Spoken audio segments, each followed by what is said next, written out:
Le ministre français des Outre-mer est arrivé dimanche en Guadeloupe, un territoire frappé par un mouvement de contestation violent né du refus d'une partie des soignants et des pompiers de se plier à l'obligation vaccinale. Dès son arrivée, Sébastien Lecornu a annoncé vouloir dialoguer tout en gardant une posture de fermeté.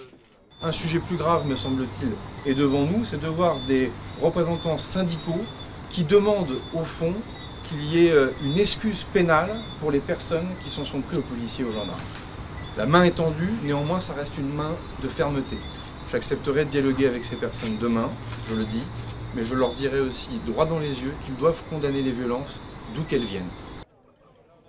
Le mouvement de contestation s'est étendu aux revendications politiques et sociales, notamment contre la vie chère. Il a aussi touché une autre île française des Antilles, la Martinique. Sébastien Lecornu a annoncé que l'obligation vaccinale ne serait pas levée. Elle a été décalée au 31 décembre. Le ministre a par ailleurs évoqué la possibilité de donner plus d'autonomie à la Guadeloupe. Une sortie qui a provoqué la colère de l'opposition en métropole. Il a précisé que l'autonomie n'était pas un débat sur l'indépendance, mais plutôt sur une décentralisation qui s'apparenterait à un statut similaire à celui de la Polynésie française où les autorités locales jouissent de plus de compétences économiques et sociales.